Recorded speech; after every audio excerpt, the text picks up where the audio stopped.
However, there have been some issues with this because Slack, as soon as they announced and as soon as they released this DM feature where you could DM anyone, they had to quickly remove message invites in its new DM feature. So essentially, when you were sending that initial message with Slack, with their new DM feature, the day that they did this, it was already being abused because when you send, let's say, for example, it looks like this, where you can DM anyone. You just put their email in, you put any message you want.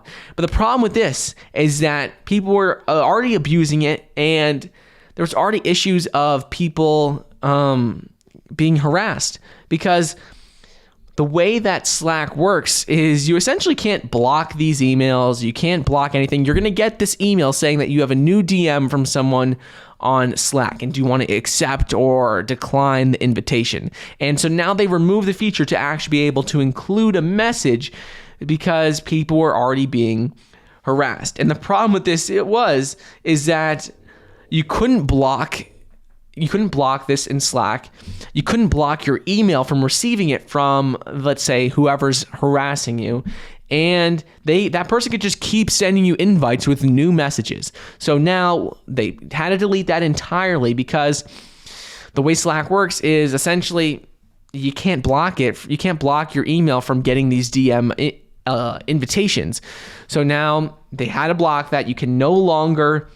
they removed that feature, so you no longer can send a message along with that initial DM invite. You still can DM anyone you want, but you have to send that initial invite, and if they accept it, then you can message back and forth. Now you can't send an initial message with the invitation. So they already announced a big change to this because of harassment, and they said it's not in line with the company, like not in line with what they're trying to do as a business.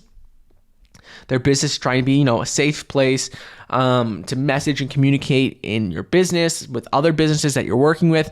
And this was an issue. This was something that they were working on. They just didn't feel like it was in line with what they're trying to do as a company. So they wanted to switch it up. They wanted to make sure that people felt safe, that you couldn't be harassed. And it is an issue if people could just send any message they want and you can't block it in your email. A lot of people might think, well, can't someone just harass you by sending an email? Yeah, but you could have systems in place to block or prevent that person from actually, from that email going to your inbox. It could be sent to spam. You could block that person. But with Slack, you're going to get every single invite someone sends you. So you couldn't just block that person. They could just keep sending you messages. So they already had to get rid of that. It was a pretty big deal considering it was the day of their release. The day of the release, they made a pretty big change to how it actually works.